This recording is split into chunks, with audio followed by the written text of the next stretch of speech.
Vamos a leer, hermanos, nuevamente los versículos a partir del versículo 1 para que podamos entender lo que estaremos hablando en esta mañana. La semana pasada estuvimos hablando sobre Romanos capítulo 5, versículo 1 al 5. Entonces dice la palabra de Dios en Romanos 5:1: justificados pues por la fe, tenemos paz para con Dios por medio de nuestro Señor Jesucristo, por quien también tenemos entrada por la fe a esta gracia en la cual estamos firmes y nos gloriamos en la esperanza de la gloria de Dios. Y no solo esto, sino que también nos gloriamos en las tribulaciones, sabiendo que la tribulación produce paciencia, y la paciencia prueba, y la prueba esperanza, y la esperanza no avergüenza, porque el amor de Dios ha sido derramado en nuestros corazones por el Espíritu Santo que nos fue dado. Y vamos básicamente, mis hermanos, a enfocarnos en la parte B del versículo 5 hasta el versículo 11. Dice: porque el amor de Dios ha sido derramado en nuestros corazones por el Espíritu Santo que nos fue dado. Versículo 6: porque Cristo, cuando aún éramos débiles, a su tiempo murió por los impíos. Ciertamente, apenas morirá alguno por un justo, con todo pudiera hacer que alguno osara morir por el bueno. Mas Dios muestra su amor para con nosotros, en que siendo aún pecadores, Cristo murió por nosotros.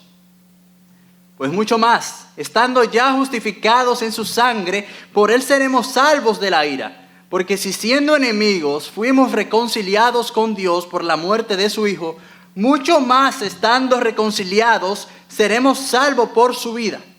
Y no solo esto, sino que también nos gloriamos en Dios por el Señor nuestro Jesucristo, por quien hemos recibido ahora la reconciliación. Vamos a orar. Padre, en el nombre de Jesús, muchas gracias por darnos la oportunidad de congregarnos en tu casa, de estar aquí, Señor, todos reunidos como hermanos, adorándote, Señor, a ti. Tú eres bueno, Señor, tú eres misericordioso, tú eres compasivo, Padre eterno.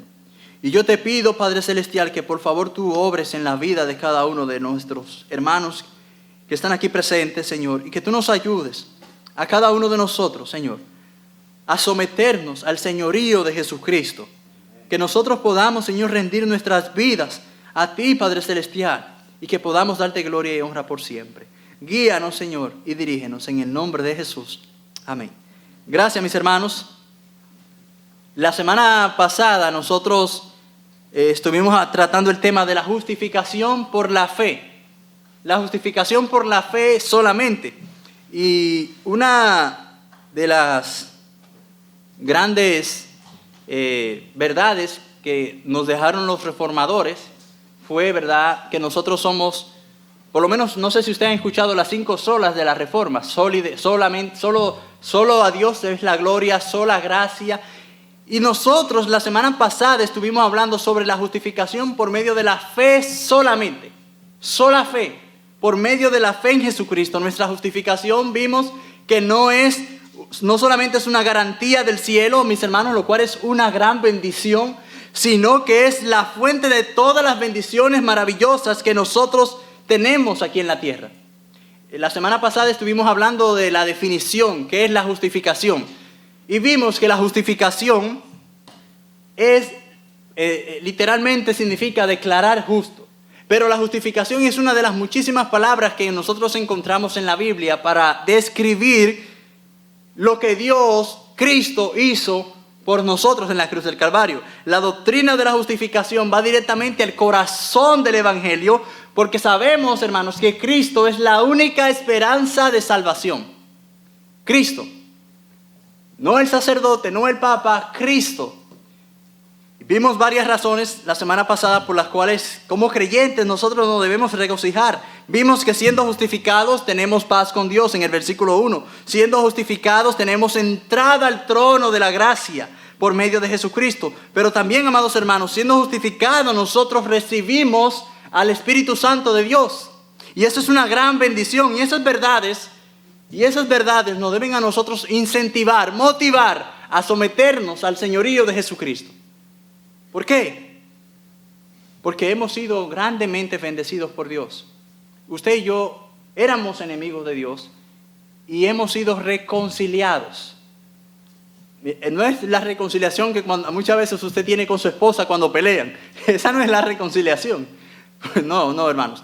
La reconciliación que usted hace con su esposa, que tienen una discusión, después se arreglan, es diferente. Siguen siendo esposos, pero la reconciliación que tuvimos con Dios era muy diferente. Nosotros éramos enemigos de Dios, enemigos de la cruz de Cristo. Y Cristo, por medio de su sacrificio en la cruz del Calvario, nos acercó a Dios. Y hoy continuaremos, mis hermanos, con esas grandes bendiciones que nosotros encontramos en las Escrituras. Y estos versículos se unen a otros grandes pasajes de la Biblia. Por ejemplo, uno de los grandes pasajes de la Biblia es el Isaías 53. Tenemos el Salmo 23, tenemos Hebreos 11, tenemos Filipenses 4, Juan 3. Y todos estos grandes pasajes que he mencionado nos muestran a nosotros, nos dan a nosotros grandes esperanzas para continuar nuestra vida cristiana. Nos dan grandes esperanzas para continuar hacia adelante. Y vamos a ver hoy, hermanos, otras de las muchas bendiciones que nosotros tenemos en el Señor Jesucristo. Y quiero que vea conmigo el versículo 5, la parte B nada más. Leámoslo desde el principio para que entendamos un poquito. Dice, y la esperanza no avergüenza. ¿Por qué? Porque el amor de Dios ha sido derramado en nuestros corazones por el Espíritu Santo que nos fue dado. Mis hermanos, mire, en esta semana yo estuve leyendo un libro que el título de este libro me pareció un poquito extraño en un sentido. Era único. Y el título de este libro era la difícil doctrina del amor de Dios. Yo nunca había escuchado un título así. Pero este libro en su introducción trata sobre las malas interpretaciones que se han hecho sobre el amor de Dios. Nosotros no amamos a Dios porque somos especiales. Nosotros no amamos a Dios porque somos buenos. Nosotros no amamos a Dios porque venimos a una iglesia bautista. Nosotros no amamos a Dios porque somos, ¿verdad?, latinos. No, hermanos, nosotros amamos a Dios. ¿Sabe por qué? Porque Él nos amó primero. Esa es la única razón por la que usted y yo amamos a Dios. Porque Él nos amó. Si Dios no nos hubiese amado a nosotros, usted y yo no lo amaríamos a Él. Dios es amor, Él es la fuente de amor y por eso nosotros amamos a Dios. Usted y yo, mis hermanos, somos los benefactores, somos los recipientes de ese excelso amor de Dios. Porque dice la Biblia en el versículo 5, porque el amor de Dios ha sido derramado en nuestros corazones. Dios no nos da su amor en gotitas, en pequeñas porciones. Dios nos vierte su amor hasta el punto hasta que se desborda. De esta manera Dios nos da su amor a nosotros. Mis hermanos, Dios nos ama a nosotros de manera incondicional. Dios nos ama a nosotros. El amor de Dios ha sido derramado milagrosamente en nuestros corazones. ¿Y cómo usted y yo recibimos esto? Por pura gracia. Por pura gracia y pura misericordia, mis hermanos. Y solamente, mis hermanos, mire, el hecho de que el Espíritu Santo more en nosotros, eso es otra expresión del amor de Dios. Porque el sempiterno Dios mora en cada uno de los corazones de los creyentes que estamos aquí en esta mañana. ¿Usted sabe lo que significa eso? Eso no es poca cosa. Un creyente no puede ser poseído por un demonio. Un creyente no puede tener una liberación, como yo he visto mucho, no, que hay que liberarlo, tiene un demonio. Hermanos, después que una persona viene a Cristo, se rompen las cadenas. Hay libertad en Cristo. No puede morar un demonio con el Espíritu Santo en el cuerpo de un creyente. Esas son herejías. Mis hermanos, el Espíritu Santo es quien produce el anhelo en nosotros de amarlo. Es el Espíritu Santo quien produce en nosotros el deseo genuino de servirle. Es el Espíritu Santo que nos ayuda, nos ilumina nuestras mentes para entender su palabra. Es el Espíritu Santo que nos ayuda a nosotros a vivir con rectitud, mis hermanos. Es el Espíritu Santo que nos da a nosotros el deseo ferviente de orar. Es el Espíritu Santo que nos da a nosotros el deseo de leer la Biblia.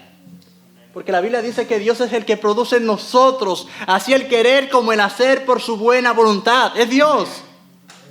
Dios es que produce en nosotros esos deseos santos. Cuando venimos a Él, Dios, el Espíritu Santo, produce en nosotros deseos santos. Las cosas que usted no hacía antes, que usted odiaba, que usted no le gustaba hacer, ahora por medio de Cristo usted la desea, usted la anhela, usted la disfruta. Usted la disfruta, mis hermanos. El Espíritu Santo nos fortalece. El Espíritu Santo nos guía. El Espíritu Santo nos convence a nosotros de pecado, de justicia y de juicio. Nosotros somos guiados, llenados por el Espíritu Santo. Y como Jesucristo dijo, no lo voy a dejar huérfanos.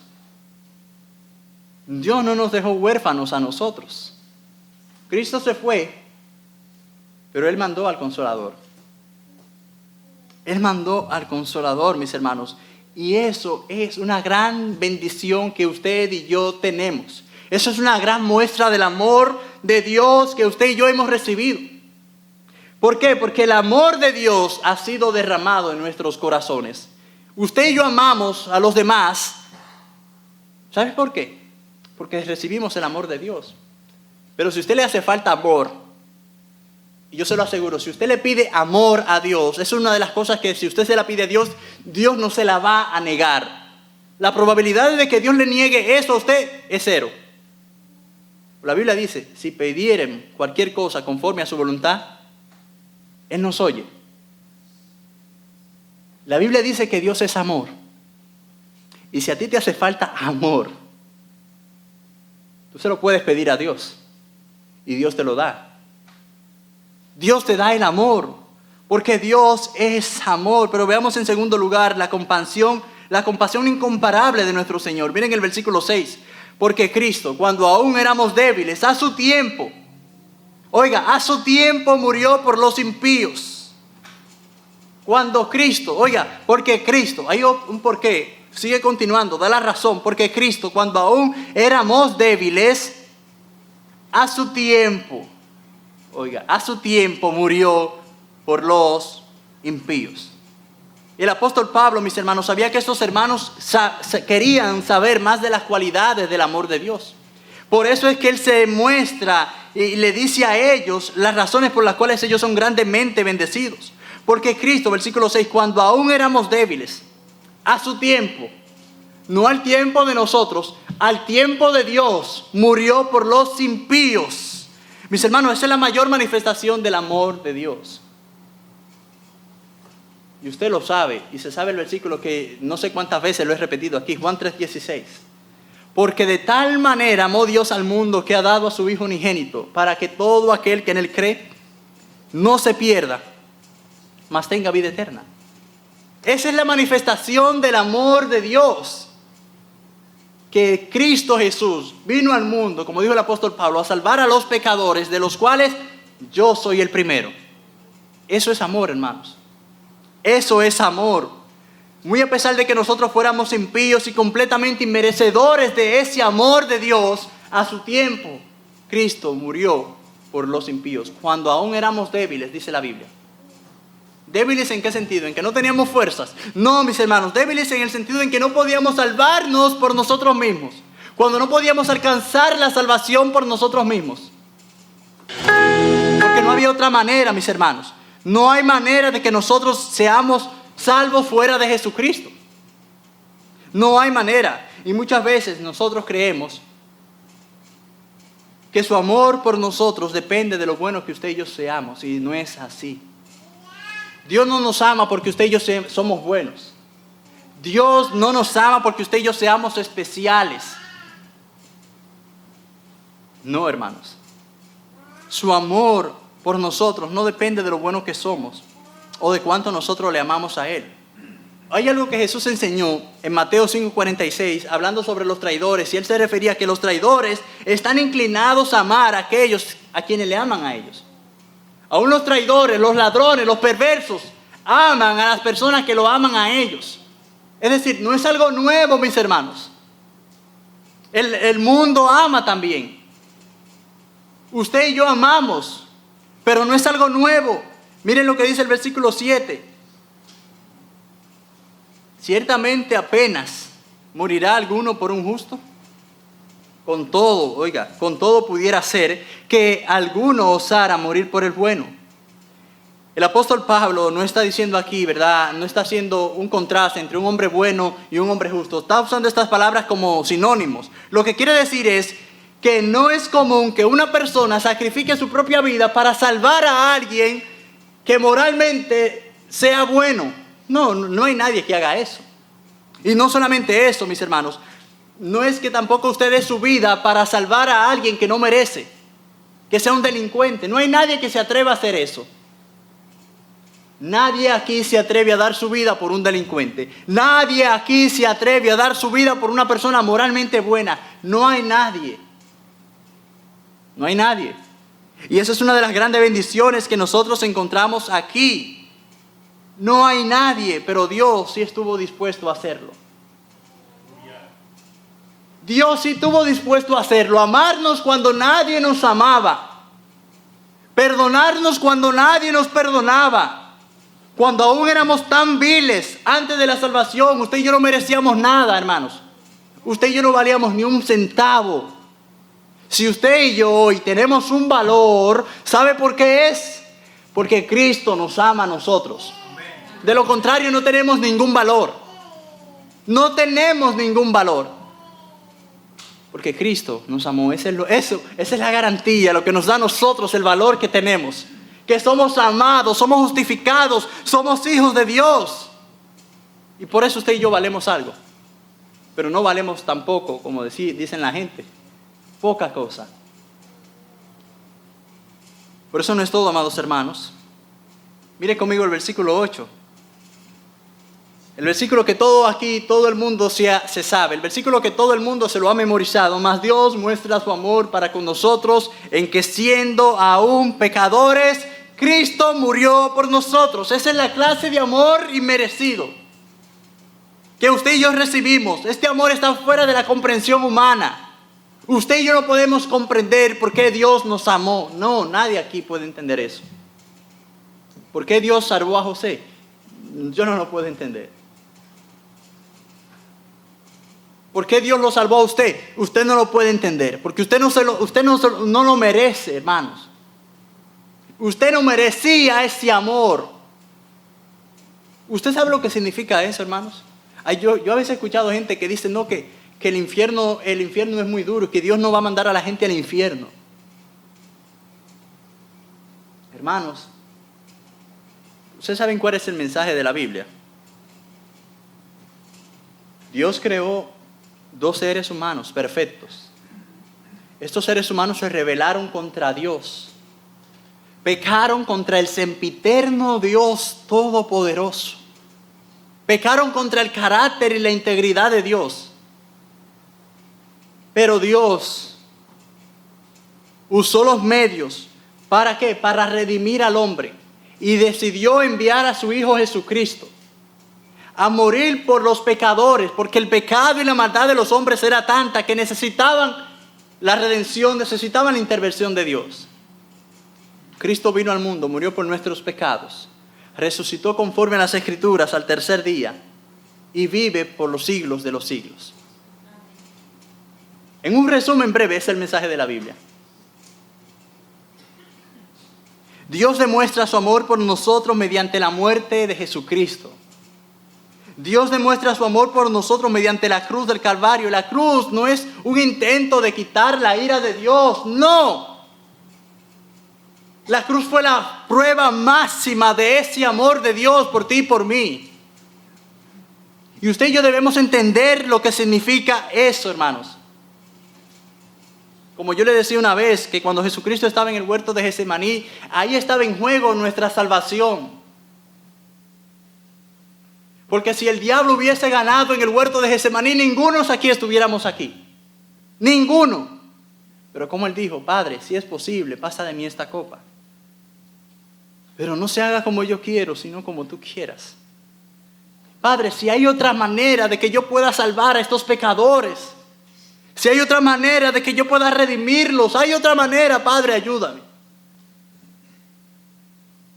Pero el diablo fue vencido esa noche por el Señor. Y gracias a esa oración de Getsemaní, usted y yo estamos aquí.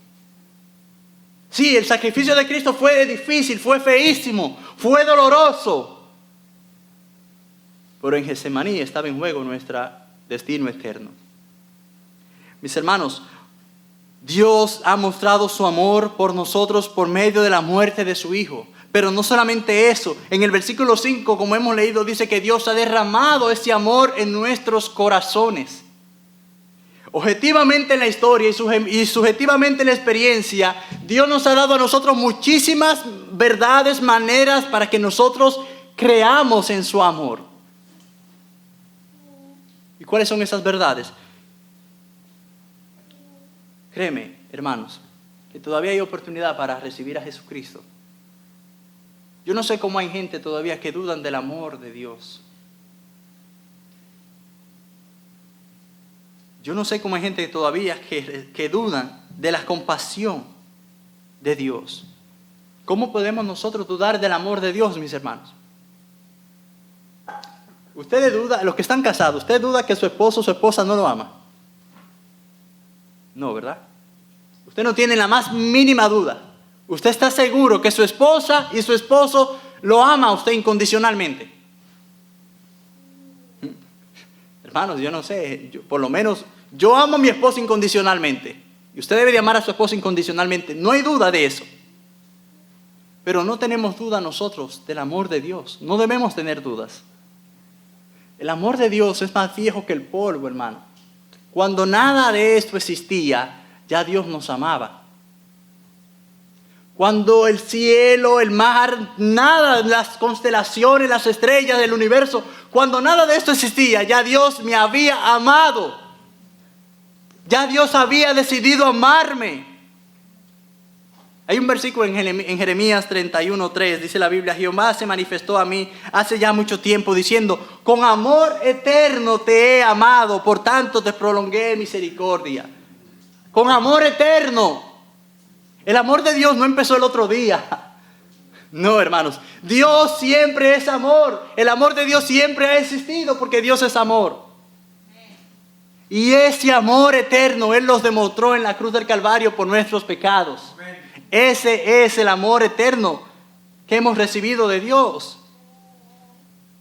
Querida visita que están aquí en esta tarde, en esta mañana. Mire, el hecho de que usted esté aquí es un milagro de Dios. Le voy a decir por qué. Porque no hay quien busque a Dios. No hay ni siquiera uno. Usted y yo no buscamos a Dios. Es Dios quien nos busca a nosotros. Y si ya usted está aquí, es porque Dios quiere hacer algo en su vida. Pero usted no busca a Dios porque usted le nació en el corazón. En el corazón de nosotros no hay ningún deseo santo por las cosas de Dios. Es Dios quien lo pone. Es Dios quien lo pone, mis hermanos. Dios extiende su misericordia. Dios extiende su gracia hacia el pecador. Pero si tú no te arrepientes, ya no vas a recibir ese amor. Te vas a ir al infierno. Esa es la verdad que a la gente no le gusta escuchar. Que en Cristo hay salvación, pero fuera de Cristo no hay salvación. Mis hermanos, les voy a decir algo. Únicamente en el momento de la muerte es que un incrédulo deja de ser amado por Dios. Después que un incrédulo pasa al infierno, ya no va a recibir el amor de Dios. Queda irremediablemente condenado y recibirá la ira de Dios por toda la eternidad. El amor de Dios se recibe ahora. Y lo vamos a gozar como cantábamos por la eternidad en el cielo. Pero en el infierno nadie va a recibir el amor de Dios. ¿Sabe lo que va a suceder en el infierno? Que van a recibir la justa ira de Dios. No la injusta, la justa ira de Dios. ¿Por qué Dios hace justicia? Porque nosotros hemos pecado contra Dios. Contra el sempiterno Dios Todopoderoso. La Biblia dice en el libro de Hebreos que horrenda cosa es caer en manos del Dios vivo. Horrenda cosa es caer en manos del Dios vivo. Entonces Jesucristo es la solución para salvarnos, para redimirnos. Y como ya le había dicho antes, hermanos, si hay alguien en todo el universo que te puede librar de la ira de Dios, es Dios mismo. Ese es el Evangelio. Veamos nuestro tercer encabezado, mis hermanos. La certeza verdadera del creyente, versículo 9. Y dice, pues mucho más. Oiga cómo empieza el versículo 9. Wow, interesante. Pues mucho más. Estando ya justificados. No dice, pues mucho más cuando seamos justificados. Mire, ya la Biblia lo da aquí como un hecho. Ya nosotros hemos sido justificados.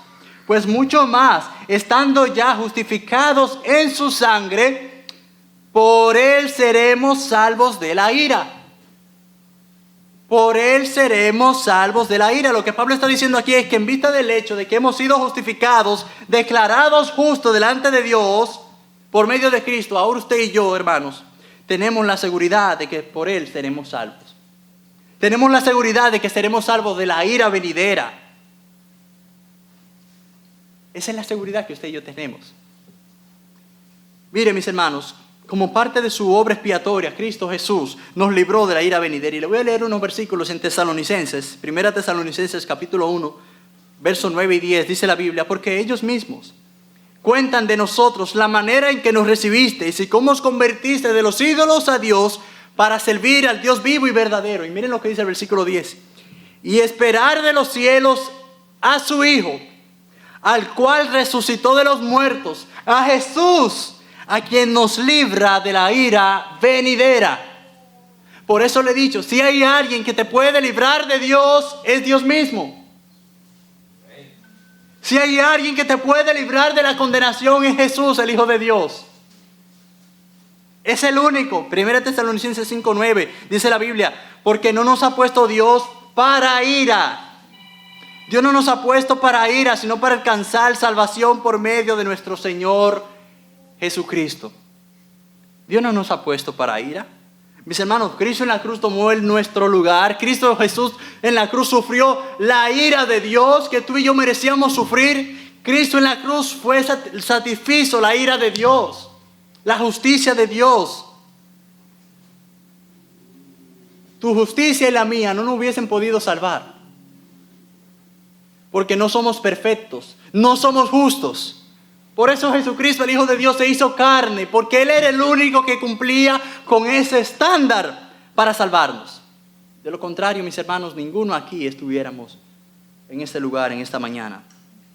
En Cristo nosotros, hermanos, quedamos ligados para siempre al amor de Dios. Ya no hay maneras de que yo me pierda. La Biblia dice en Romanos 8:1, ahora pues ninguna condenación hay para los que están en Cristo Jesús. Los que no andan conforme a la carne, sino conforme al Espíritu. Pero hay un versículo que yo le quiero leer en Romanos capítulo 8, versículo 32. Mire la seguridad de nosotros en Cristo. Versículo 32 dice, versículo 31, perdón. ¿Qué pues diremos a esto? Si Dios es por nosotros, ¿quién contra nosotros? El que no escatimó ni a su propio Hijo, sino que lo entregó por todos nosotros, ¿cómo no nos dará también con Él todas las cosas? ¿Quién acusará a los escogidos de Dios? Dios es el que justifica.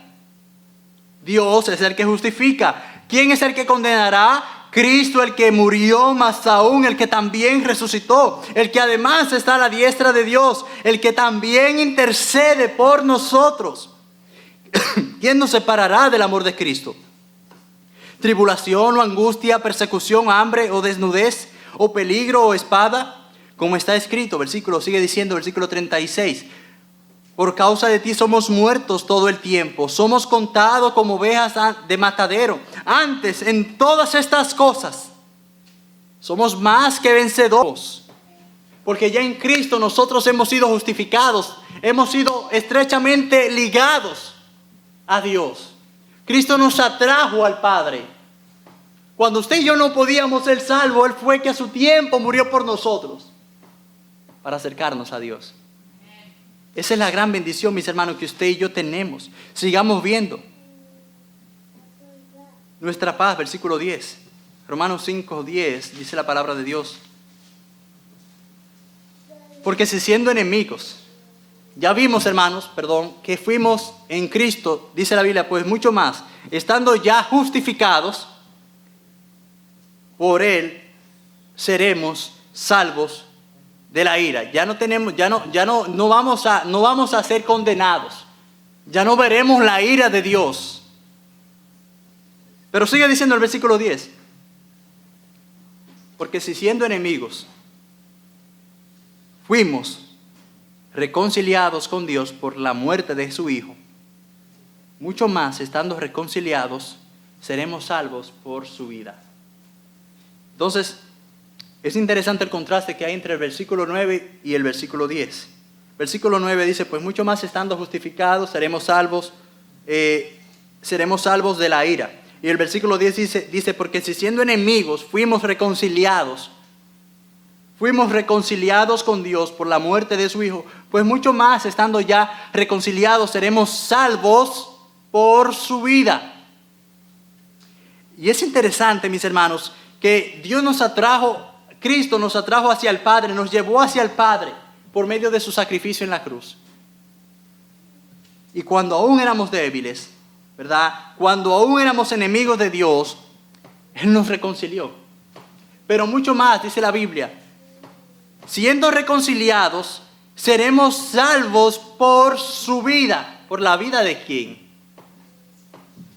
¿Por la vida de quién, hermanos? Dígalo, hermano, no tenga fuerza, no tenga pena. Por la vida de Cristo. Si Cristo no hubiese resucitado, en vano sería nuestra salvación. Si Cristo no hubiese resucitado, dice la Biblia en Corintios, en vano sería nuestra fe. Pero si el Salvador agonizante nos reconcilió con Dios el Padre, ¿cuánto más el Salvador vivo nos mantendrá preservados nuestra salvación por toda la eternidad? Porque tenemos un Cristo vivo, mis hermanos. No le servimos a un Dios muerto. Cristo venció la muerte, resucitó al tercer día, y esa es nuestra seguridad de que tenemos un Cristo que vive y reina por los siglos de los siglos. Pues mucho más, estando reconciliados, ya no hay enemistad entre Dios y nosotros. Ya no hay enemistad entre Dios y nosotros. Ahora, por medio de esta reconciliación, seremos nosotros salvos por su vida. Y veamos rápidamente, mis hermanos, nuestra alabanza. Versículo 11 dice, y no solo esto, sino que también nos gloriamos en Dios por el Señor nuestro Jesucristo, por quien hemos recibido ahora la reconciliación. Hay una palabra que se repite aquí 2 veces, y es la palabra reconciliación. Pablo le está recordando a estos hermanos, ustedes han recibido el amor de Dios. Acuérdense que Pablo está hablando aquí en un contexto de tribulación. Si usted se fija en los versículos 3, 4, dice, y no solo esto, sino que también nos gloriamos en las tribulaciones, sabiendo que la tribulación produce paciencia y todo eso. Pablo le viene hablando a estos hermanos en un contexto de prueba, de dificultad, de que esa es nuestra esperanza, de que Cristo es nuestra gloria, nuestra alabanza, y que debemos gloriarnos en Dios. Porque usted y yo hemos sido librados de la ira venidera. ¿Usted sabe lo que significa eso? Hermanos, tenemos paz con Dios. ¿Por qué entonces, por qué razón nos gloriamos en Dios por el Señor nuestro Jesucristo, según el versículo 11? ¿Por qué nos gloriamos en Dios por medio de Jesucristo? Mis hermanos, porque fue Jesucristo el que nos dio a nosotros la reconciliación. Por eso nos gloriamos en Dios. Por eso me glorío en el Señor, porque fue Cristo que me reconcilió con el Padre. Por eso usted y yo debemos regocijarnos en Dios, porque tenemos paz con Dios. Ya hay paz entre Dios y nosotros. ¿Quién hizo la paz entre Dios y nosotros? Cristo Jesús hizo la paz. Por la sangre de Jesucristo tenemos acceso directo al trono de la gracia. Por la sangre de Jesucristo tenemos salvación. Por la sangre de Jesucristo, mis hermanos, tenemos una esperanza viva. Una esperanza verdadera. Una esperanza que no avergüenza, como dice la Biblia aquí en el versículo 5. Y la esperanza no avergüenza, porque el amor de Dios ha sido derramado en nuestros corazones. Por la sangre de Jesucristo yo tengo esperanza. ¿Usted sabe cuál es la diferencia entre las falsas religiones que las falsas religiones se enfocan en un Dios, ¿verdad? En un hombre. Pero un hombre que no tiene ningún poder, ninguna fuerza. ¿Dónde está Buda? En la India adoran a las vacas, imagínense eso. Si usted va a la India, usted no puede comerse un churrasco. No, porque lo pueden matar, eso es sagrado, las vacas allá, las vacas sagradas en la India. Pero mire, seguramente, mis hermanos, una de las razones por las cuales David era un hombre conforme al corazón de Dios, ¿sabe por qué? Porque él se regocijaba en el Señor. La Biblia dice en el Salmos 34:7, engrandeced a Jehová conmigo y exaltemos aún a su nombre. David se regocijaba en el Señor. Otro salmista dijo en el Salmos 33:21, en él se alegrará nuestro corazón, porque en su santo nombre hemos confiado. Otro salmo, Salmo 43:4, entraré al altar de Dios, al Dios de mi alegría y de mi gozo, y te alabaré con arpa, oh Dios, Dios mío. Esta gente se alegraba y se regocijaba en el Señor. Porque hemos sido salvos, hermanos. Esa es la razón por la cual usted y yo debemos servirle a Dios. ¿Por qué la iglesia necesita gente que le sirva? La iglesia necesita cristianos y cristianas que le sirvan al Señor. El Señor no nos necesita. Saben, hermanos, mire lo bueno que es Dios, lo que Dios puede hacer en un momento. Él nos da a nosotros el privilegio de hacerlo, aunque nos tomemos mucho tiempo. Sí, porque si Dios hubiese querido edificar la iglesia al momento, solamente con decir la palabra, se hubiese salvado todo el mundo.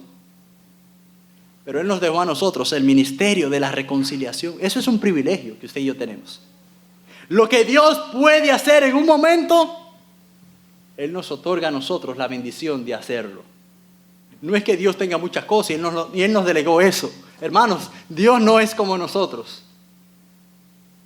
O que Dios tiene muchas cosas en otros lugares y debe de atenderla y por eso le dejó a los evangélicos hacer esas cosas. No, es un privilegio. Si usted hoy no le sirve al Señor por vagancia, porque no quiere, después cuando usted quiera, ya no podrá. Ya no podrá. Mis hermanos, aferrémonos al Señor, porque en el Señor hay salvación, porque en el Señor hay esperanza, porque en el Señor hay vida eterna, porque en el Señor hay glorias, porque en el Señor hay bendiciones. Si Dios fue hasta el extremo por nosotros, dando a su Hijo Jesucristo, nosotros debemos de servirle a Dios sin quejas, sin excusas, hermanos, porque Cristo fue hasta el extremo, al punto de dar su vida por pecadores que no merecíamos nada. Usted y yo hemos pecado contra el santo Dios. Y recibimos la justicia de Dios por medio de Jesucristo.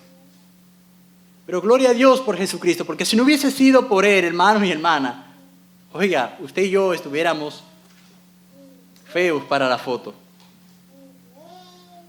Hay oportunidad para empezar de nuevo a servirle al Señor en la iglesia. Hay oportunidad para comprometerte con Dios, para servirle con fidelidad. Hay oportunidad para apoyar la obra de Dios. Si todavía tú no te has bautizado, hay oportunidad para que tú arregles tus cuentas con Dios. Hay oportunidad. Porque tú no sabes de mañana. Todos algún día llegaremos al cielo. Todos algún día le vamos a dar cuentas a Dios.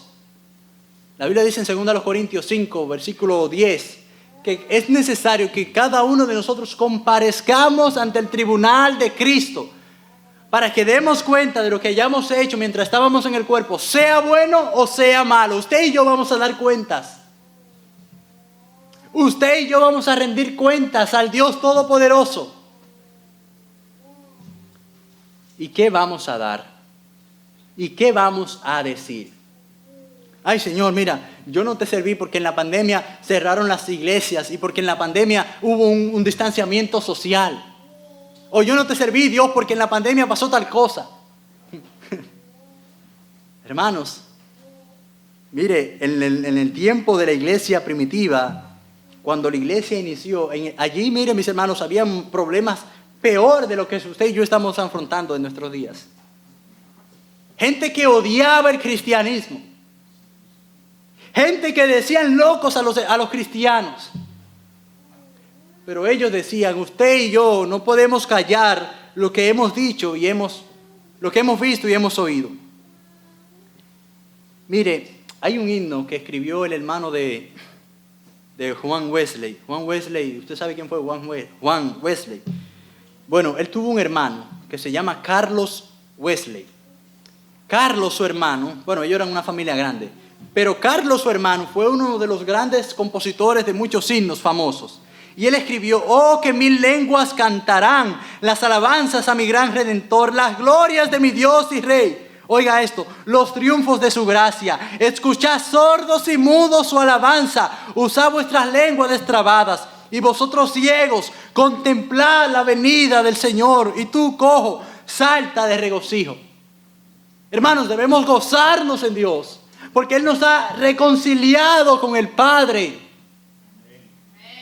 Usted y yo no merecíamos nada, mis hermanos, por eso debemos regocijarnos, alabar a nuestro Dios, porque por Él y para Él sea la gloria por los siglos de los siglos. Amén. Vamos a orar. Padre, gracias, mi Dios amado, por tu amor, por tu misericordia. Gracias por enviar a Jesucristo a morir por nuestros pecados. Gracias porque Jesucristo nos ha reconciliado contigo. Gracias porque Jesucristo por medio de Cristo hemos tenido ese acceso directo a tu trono.